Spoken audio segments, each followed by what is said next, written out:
Bismillahirrahmanirrahim. Assalamualaikum warahmatullahi wabarakatuh. Selamat siang dan salam sejahtera untuk kita semua. Baik teman-teman, untuk diskusi pada hari ini, pada mata kuliah Pengelolaan Pendidikan yang diampu oleh Ibu Cucun Sunaingsi, SPD MPD. Kemudian, untuk pembahasan yang akan dibahas mengenai manajemen peningkatan mutu pendidikan. Selanjutnya, pemaparan pembahasan pada diskusi kali ini akan dilaksanakan oleh kelompok 1. Adapun anggota dari kelompok 1 yang pertama, Diana Prasti Artati, nomor absen 23 dengan NIM 2003981. Kemudian yang kedua, Latifah Eka Nurmareta, nomor absen 8 dengan NIM 2001400. Kemudian yang ketiga, Sabrina Dwi Oktaviani, nomor absen 31 dengan NIM 2006295. Dan yang terakhir, Yuliana, nomor absen 36 dengan NIM 2007469. Baik, untuk mengefektifkan waktu, untuk pembahasan yang pertama akan disampaikan oleh Saudari Latifah.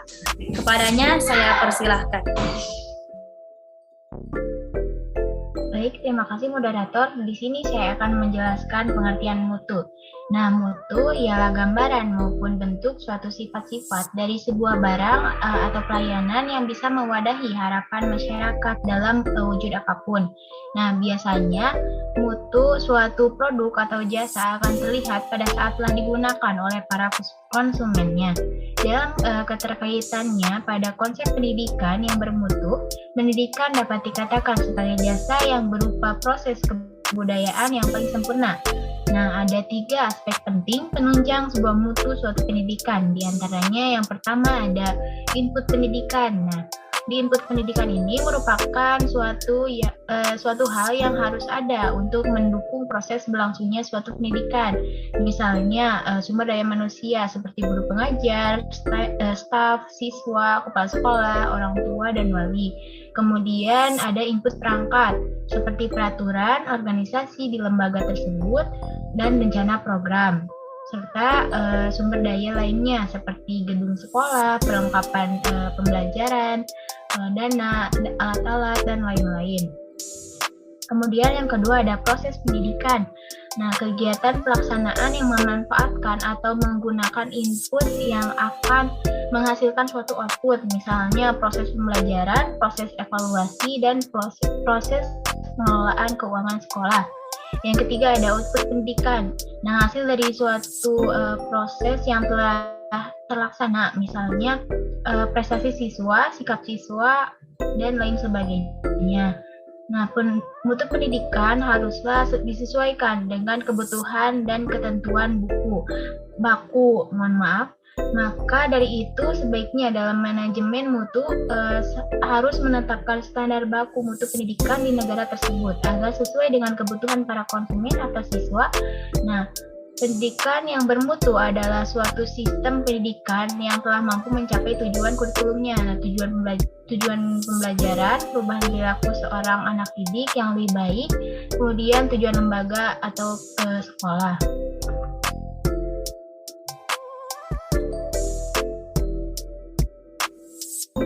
Kemudian ada faktor-faktor yang mengakibatkan kurang efektifnya proses kegiatan pembelajaran.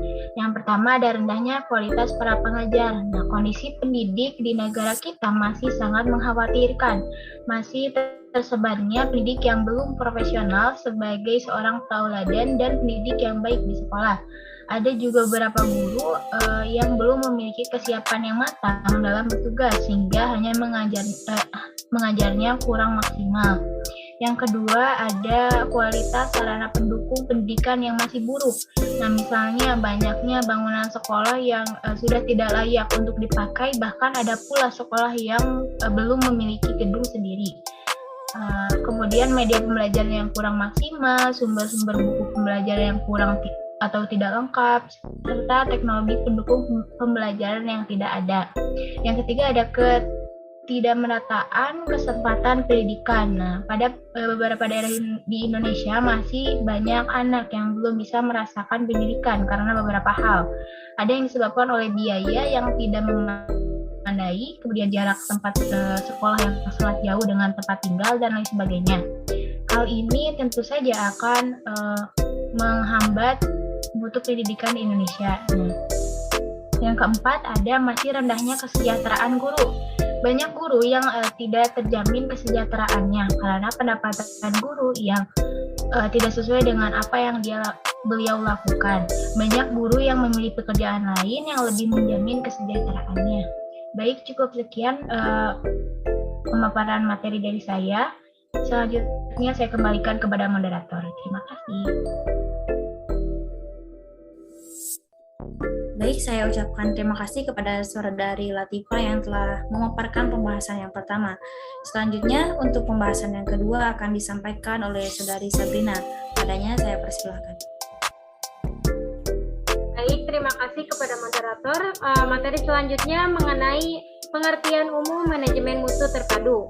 Manajemen mutu terpadu atau MMT yaitu salah satu cara yang dapat digunakan untuk membantu mengoptimalkan mutu pendidikan dengan cara yang terus-menerus pada lembaga pendidikan untuk mewujudkan sekolah atau pendidikan yang bermutu tinggi. Namun, semua elemen lembaga pendidikan seperti siswa, guru, kepala sekolah, komite sekolah, staf, dan sebagainya juga harus ikut andil dan fokus terhadap pembenahan serta pemenuhan kebutuhan para konsumennya pada suatu pendidikan dengan tetap memperhatikan visi dan misi yang berkelanjutan. MMT memiliki banyak tujuan, yaitu mengurangi rasa cemas dan kurang percaya diri di lingkungan sekolah, menyelesaikan permasalahan-permasalahan pendidikan yang belum teratasi, mencapai tujuan pendidikan yang berkelanjutan dan bermutu unggul, pengoptimalan mutu pendidikan dengan kemandirian, serta inisiatif lembaga pendidikan dalam pengorganisasian dan menetapkan sumber daya. Namun pada faktanya,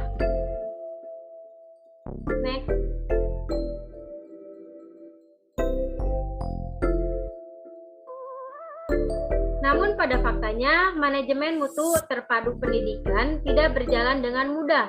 Sering adanya hambatan-hambatan atau gangguan yang menghalangi, misalnya seperti kurikulum yang belum cocok, gedung yang tidak memadai, pengaturan timing yang tidak tepat, rendahnya motivasi, kurang meratanya tenaga pengajar, adanya perubahan perilaku birokrasi pendidikan yang tidak menentu, dan masih adanya perbedaan kualitas sekolah di desa dengan sekolah di kota.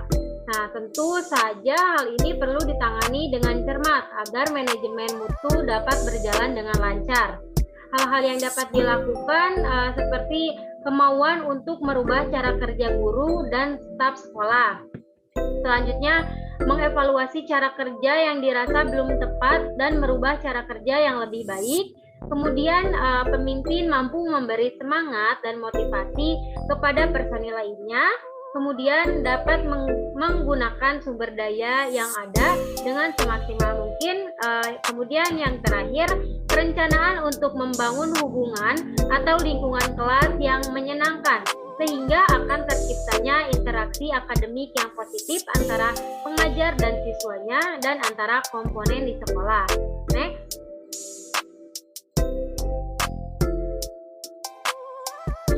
Selanjutnya ada aktualisasi manajemen mutu pendidikan melalui metode manajemen peningkatan mutu berbasis sekolah. Sekolah merupakan salah satu wadah yang bersifat kompleks dan unik. Nah, dalam artian bahwa di dalam wadah sekolah terdapat dimensi-dimensi yang saling berkaitan satu sama lain. Tapi tidak hanya itu, sekolah mempunyai karakteristik unik dibandingkan lembaga lain. Melalui keunikan inilah, pastinya sekolah membutuhkan pengorganisasian yang baik, terutama dari kepala sekolahnya. Kebijakan desentralisasi merupakan pelaksanaan dari lahirnya Undang-Undang Otonomi Daerah Nomor 22 Tahun 1999. Pendidikan di daerah menjadi tanggung jawab daerah yang direfleksikan dalam bentuk otonomi pendidikan. Otonominya sudah sampai pada tingkat bawah, yaitu sekolah sebagai institusi yang langsung memberikan layanan kepada masyarakat. Kemandirian dalam lambang disebut manajemen berbasis sekolah atau MBS. MBS ini merupakan pilihan lain dari penyelenggaraan pelatihan yang menekankan otonomi dan imajinasi sekolah. Nah, bersama dengan wali dan daerah, sekolah memiliki kewajiban untuk mengawasi diri mereka sendiri yang terkait dengan otoritas, keuangan, dan masalah pekerjaan masing-masing staf sekolah dalam struktur, bantalan, dan pendekatan yang telah ditentukan oleh otoritas publik. Peningkatan kualitas sekolah telah mendapatkan pertimbangan yang signifikan dengan memasukkan pertemuan atau mitra yang sangat signifikan yang secara langsung diidentifikasi dengan sekolah dalam siklus dinamis untuk mengatasi masalah pengembangan kualitas sekolah lebih lanjut atau untuk mencapai tujuan pelatihan umum yang pada akhirnya disebut sekolah berbasis administrasi atau SBM. Nah, MBS ini bisa dilaksanakan dengan baik jika didorong oleh sumber daya manusia yang mampu dan memiliki pemahaman yang luas dan disiplin sesuai elemen sosial, kemudian tersajinya informasi akurat dan tepat dalam menunjang pengolahan keputusan, kemudian memanfaatkan administrasi dan inovasi yang tepat untuk menunjang keputusan, dan yang terakhir, tersedianya aksesibilitas aset dana yang memuaskan untuk membantu eksekusi pada pelaksanaannya. Baik, sekian pemaparan dari saya kembalikan kepada moderator. Terima kasih. Baik, saya ucapkan terima kasih kembali kepada Saudari Teh Sabrina yang sudah memaparkan pembahasan yang kedua. Untuk pembahasan yang selanjutnya akan disampaikan oleh Yuliana, yaitu saya sendiri. Mengenai tujuan manajemen berbasis sekolah. Tujuan dari pengaplikasian manajemen berbasis sekolah ini adalah untuk menyeratakan kewenangan pemerintah daerah, sekolah, pelaksanaan proses, serta pusat hingga menjadi lebih baik. Memantapkan lembaga pendidikan melalui kekuasaan atau otonomi kepala sekolah, serta memfasilitasi sekolah untuk menghasilkan keputusan. Untuk lebih jelasnya, tujuan dari MBS ini yaitu yang pertama, memperbaiki kualitas pendidikan dengan penanaman kemandirian dan keaktifan sekolah agar mampu mengelola sumber yang ada dengan baik. Kemudian yang kedua, mengembangkan sikap peduli warga sekolah serta masyarakat umum dalam pengelolaan pendidikan melalui pengambilan keputusan. Ketiga, mengembangkan tanggung jawab dari sekolah kepada pemerintah, masyarakat umum, serta orang tua mengenai mutu sekolah. Dan yang terakhir, meningkatkan kompetisi yang sehat antar sekolah mengenai mutu pendidikan yang akan diperoleh. Oke, slide selanjutnya.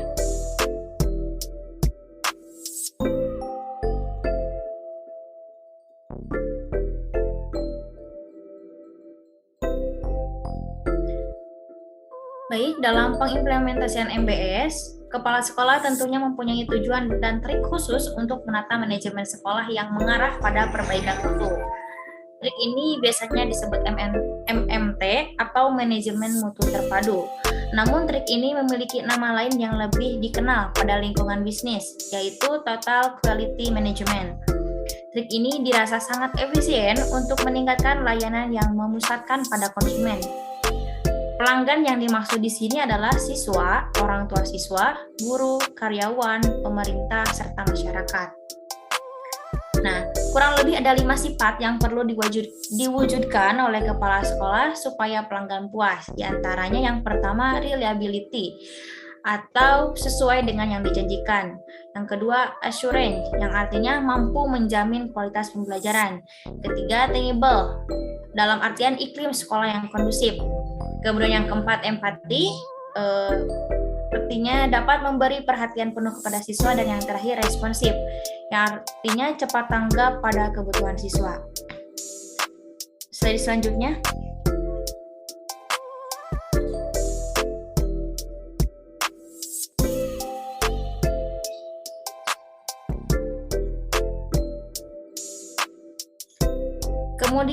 Kemudian menurut Mulyasa,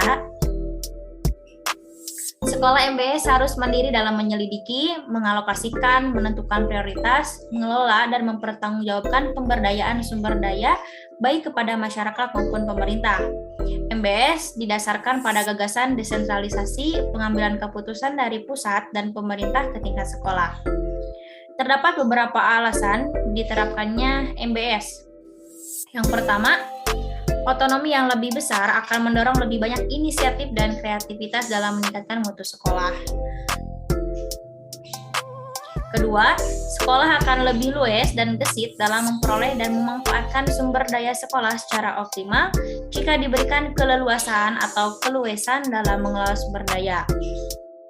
Hal ini juga akan meningkatkan kualitas sekolah. Kemudian yang ketiga, sekolah memiliki pemahaman yang lebih baik tentang kekuatan, keterbatasan, peluang, dan bahaya mereka sendiri, sehingga dapat memanfaatkan sumber daya yang ada dengan lebih baik dalam rangka memajukan sekolah. Kemudian yang keempat, sekolah memiliki pemahaman yang lebih baik tentang tuntutan mereka, terutama input pendidikan yang akan dihasilkan dan digunakan dalam proses pendidikan berdasarkan tingkat perkembangan peserta didik. Yang kelima, pengambilan keputusan berbasis sekolah lebih tepat untuk memenuhi kebutuhan sekolah karena sekolah tahu apa yang terbaik untuk sekolahnya. Kemudian yang keenam, penggunaan sumber daya pendidikan lebih efisien dan efektif apabila dikelola serta dikontrol oleh masyarakat lokal. Mungkin untuk alasannya dicukupkan sekian, terdapat masih banyak alasan yang lain. Untuk pemaparannya saya cukupkan, saya serahkan untuk pembahasan selanjutnya yang akan dibahas oleh Saudari Diana. Padanya saya persilahkan. Baik, terima kasih kepada moderator yang telah mempersilahkan saya untuk memaparkan materi selanjutnya. Selanjutnya, saya akan menjelaskan tentang kelebihan diberlakukannya manajemen berbasis sekolah atau MBS. Namun sebelumnya, saya akan menjelaskan tentang indikator keberhasilan penerapan MBS menurut tim Pokja School Based Management Dinas Pendidikan Provinsi Jawa Barat. Yang pertama yaitu ada proses pembelajaran yang efektivitas atau proses pembelajaran yang efektif. Maksudnya di sini pembelajaran telah berjalan dengan baik serta tujuan-tujuan pembelajaran juga telah tercapai dengan baik. Yang kedua yaitu kuatnya kepemimpinan sekolah, baik dari kepala sekolah maupun dari pihak sekolah lainnya mampu memimpin dalam kegiatan-kegiatan yang ada di sekolahnya. Yang ketiga ada keefektifan pengelolaan tenaga. Maksudnya mampu mengelola sumber daya manusia yang ada di sekolah tersebut untuk menjadi sumber daya manusia yang lebih baik. Yang keempat ada setiap sekolah mempunyai budaya mutu. Maksudnya sekolah memiliki pandangan akan selalu meningkatkan mutu sekolahnya dan ingin selalu memperbaiki mutu yang kurang baik menjadi lebih baik. Yang kelima, regu yang dimiliki sekolah damai, cerdik, dan aktif. Yang keenam, kemandirian lembaga pendidikan.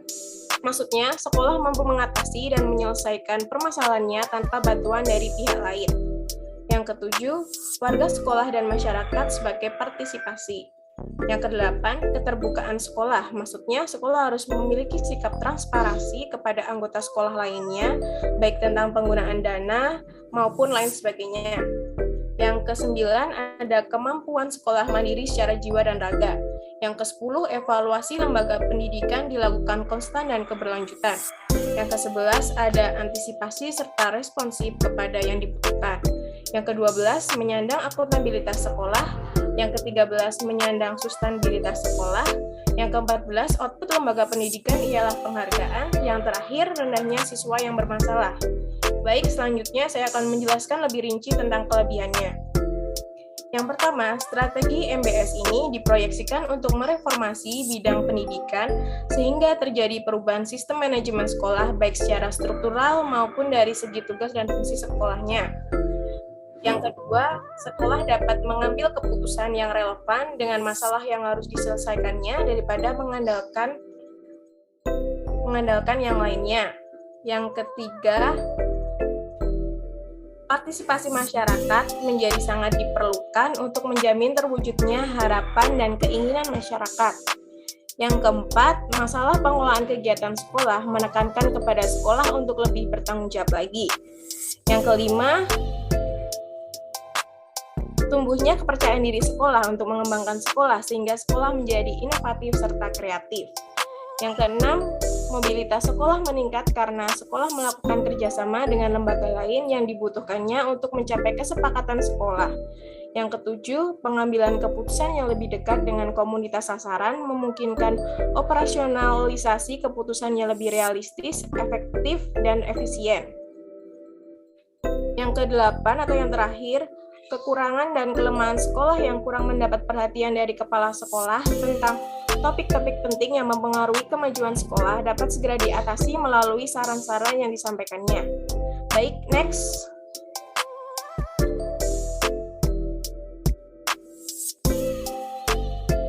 Di sini saya akan menjelaskan tentang kekurangan atau kelemahan diberlakukannya manajemen berbasis sekolah atau MBS.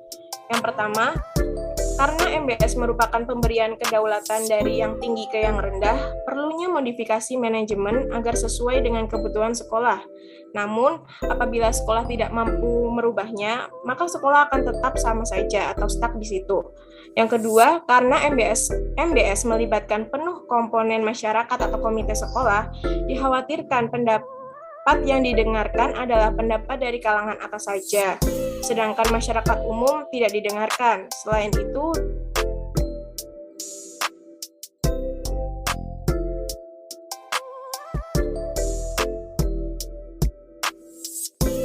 dapat menimbulkan masalah transparansi dan rangka tertentu. Yang ketiga, kan keterlibatan masyarakat tidak optimal. Akibatnya berkurangnya partisipasi mereka serta mobilitas sekolah yang kurang. Akhirnya sekolah hanya diam di tempat saja. Yang keempat, dalam MBS diperlukan kepala sekolah yang memiliki keterampilan teknis, keterampilan untuk memanusiakan manusia, dan mampu mengupas dan menyelesaikan masalah dengan konsep yang signifikan. Yang kelima, kebijakan pemerintah yang menerapkan MBS tidak terpisah dari tingginya biaya pendidikan. Asumsinya disebabkan oleh pihak sekolah atau komite telah diklaim adanya para pengusaha yang bergabung dalam pihak sekolah tersebut yang memiliki peranan besar pada modal sekolah tersebut. Akibatnya, semua biaya selalu dengan dalih sesuai keputusan dari komite sekolah. Yang keenam atau yang terakhir, kurangnya keterbukaan dalam administrasi sekolah di mana biasanya komite dipilih oleh kepala sekolah sendiri. Hal ini berdampak pada fungsi komite yang tidak tepat. Baik, sekian pemaparan dari saya. Selanjutnya saya kembalikan kepada moderator. Terima kasih. Baik, saya ucapkan terima kasih kepada Saudari Diana yang telah memaparkan pematerian yang terakhir. Nah, sebelum saya tutup, saya akan membacakan kesimpulan terlebih dahulu. Mutu ialah gambaran atau bentuk suatu sifat-sifat dari produk atau barang dan jasa yang menunjukkan kemampuannya dan memadahi, baik tersirat maupun tersurat untuk kebutuhan yang diharapkan. Keterkaitannya pada konsep pendidikan yang bermutu, ada 3 aspek penting penunjang sebuah mutu suatu pendidikan, yaitu input, proses, dan output pendidikan. Secara keseluruhan, pendidikan yang bermutu ialah suatu sistem pendidikan yang telah mampu mencapai tujuan kurikulumnya, tujuan pembelajaran, perubahan perilaku seorang anak didik yang lebih baik, tujuan lembaga pemberdayaan atau sekolah, kemudian kemampuan para pengajar yang kreatif dan inovatif, serta kemampuan lembaga sekolah dalam memanfaatkan sumber-sumber pendidikan untuk meningkatkan kualitas pendidikan. Di negara Indonesia sendiri, masih terbilang memiliki mutu pendidikan yang kurang baik, karena masih banyak kekurangan yang kurang efektifnya proses pembelajaran yang dikarenakan oleh faktor-faktor. Di antaranya yaitu rendahnya kompetensi para pengajar, kualitas sarana pendukung pendidikan yang masih buruk, ketidakmerataan kesempatan pendidikan, dan masih rendahnya kesejahteraan guru. Kemudian, salah satu implementasi manajemen mutu pendidikan yaitu dengan dibentuknya otonomi yang disebut manajemen berbasis sekolah atau MBS. MBS ini merupakan salah satu cara baru dalam upaya mengelola pendidikan yang memfokuskan pada sikap kemandirian dan kreativitas sekolah. Di antara karakteristik manajemen pada konsep ini yaitu adanya partisipasi aktif dalam pengambilan sebuah keputusan. Metode partisipasi ini merupakan suatu jalan untuk membuat pilihan berdasarkan pembentukan suasana terbuka dan demokratis, di mana semua anggota komunitas sekolah, termasuk guru, siswa, orang tua, dan tokoh masyarakat secara aktif terlibat dalam proses pengambilan keputusan dan dapat membantu mengendalikan tujuan sekolah. Mungkin untuk kesimpulannya, saya rasa cukup.